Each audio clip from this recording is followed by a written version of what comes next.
میں تو بس کیا بتاؤں، میں تنگ کرنے والے جو ہے نا، تنگ کرنے والا اپنا ہے میرا، کوئی اور بھی نہیں ہے. کون ہے جو آپ کو تنگ کرتا ہے؟ ایک قصہ سناتی ہوں میں. ایک دن میں آئی، مطلب کالج سے میں آئی آفس نا، کیونکہ مجھے مزہ آتا ہے تو میں کبھی کبھی مما کو بولتی ہوں کہ چلتے ہیں ادھر ہی. کالج سے میں آئی آفس تو میں نے ادھر ایک بندہ دیکھا، اس میں مجھے کچھ کافی جانا پہچانا لگ رہا تھا. تھوڑا غور کرنے کے بعد مجھے پتا چلا کہ یہ تو میرے کپڑے ہیں جو اس نے پہنے ہوئے. تو بہت دفعہ میں نے ان کو دھمکی دی کہ میرے کپڑے پہننا چھوڑ دیں، میں اپنی الماری کو تالا لگا لوں گی. لیکن اب گھر میں ان کی چلتی تھی تو میں کیا ہی کر سکتی تھی.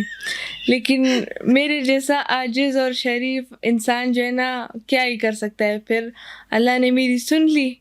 وہ بندہ کھا کھا کے جو ہے نا موٹا ہو گیا. اب اس کو میرے کپڑے آتے نہیں ہیں. تو یہ ایک اچھی بات ہے میرے لیے، کیونکہ کپڑے ہی نہیں ہوتے تھے میرے پاس. کہیں جانے کے لیے انسان نئے کپڑے بنوا لیتا ہے کہ اچھا لگے گا وہ، اور مجھے پتہ چلتا تو وہ 3-4 دفعہ پہن چکی ہوتی تھی. تو پھر میری مجبوری اور میری عاجزی کو دیکھ کے اللہ نے میرے حق میں پھر یہ فیصلہ کیا کہ ایسے ہی تو کچھ ہونے سے رہا، یہی کر سکتے ہم لوگ. بندے بیچارے کا کیا بنا ہوگا، مجھے تو اس پہ بڑا ترس آ رہا ہے. بس آپ کو تو آئے گا، آپ کیا ہی کر سکتے.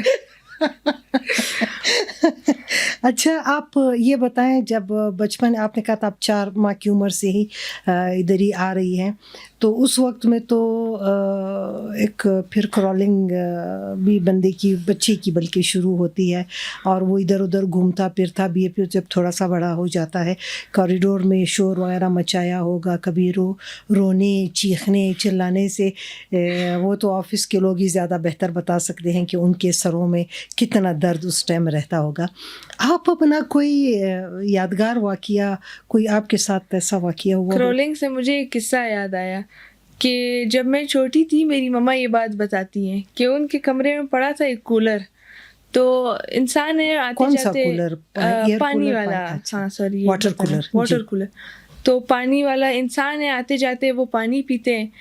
تو کسی نے وہاں پہ نسوار کوئٹہ والے کافی رکھتے ہیں اپنے منہ میں، تو کسی نے وہ نکال کے ادھر پھینک دی تھی. اب بچے تو کرولنگ کرتے ہوئے کچھ بھی منہ میں ڈال لیتے، تو میں نے اس کو اٹھا کے اپنے منہ میں ڈالا. اب مجھے تو یاد نہیں ہے کہ مجھے پہ کیا گزری ہوگی، لیکن میری مما کہتی ہے کہ جو دم میں نے مچایا تھا پورے آفس میں رو رو کے. تو وہ اب یہ تو نہیں کہ جو آپ اتنے اچھے مشورے دیتی ہیں وہ ہو سکتا ہے وہ اس کا کوئی اثر ہو نا اس ٹائم کا، ہو سکتا ہے. ہیلا درانی، آپ ہمیں یہ بتائیں کہ آج کی نوجوان نسل کو ہم ریڈیو کی طرف واپس کیسے لا سکتے ہیں؟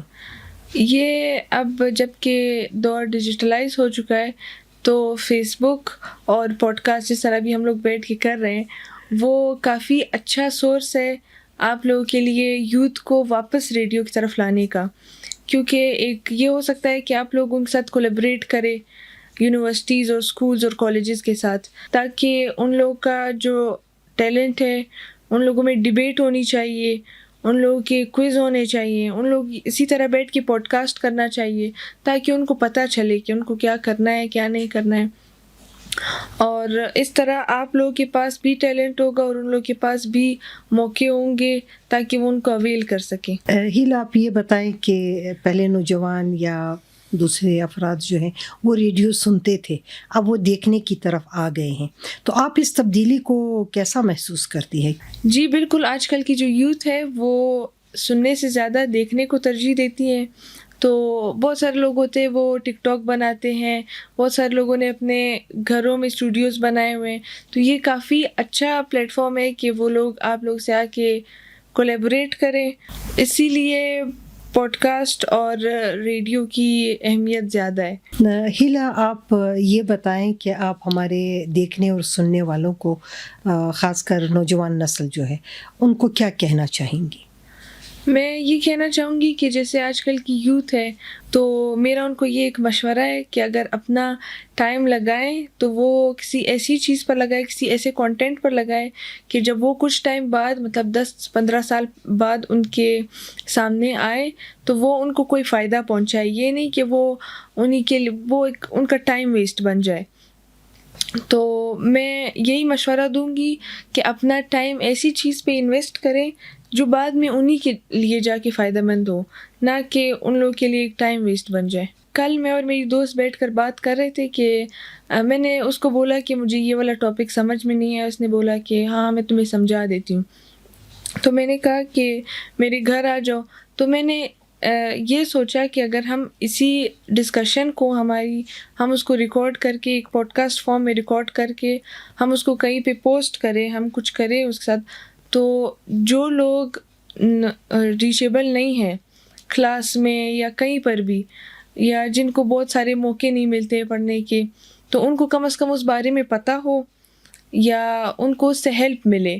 کبھی کوئی پوائنٹ کلیئر نہیں ہوتا ہے، کسی کے سمجھانے کا طریقہ اس طرح نہیں ہوتا ہے کہ اس کو اس سے سمجھ آئے، کوئی اگلا دوسرا بندہ اگر اس کو آ کے سمجھائے تو اس کو زیادہ اچھی طریقے سے سمجھ آ سکتا ہے۔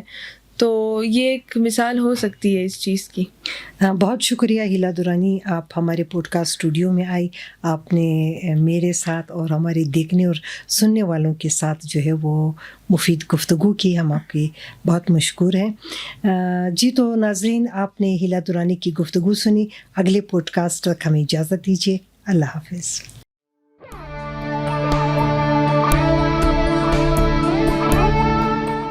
یہ ریڈیو پاکستان پوڈ کاسٹ ہے۔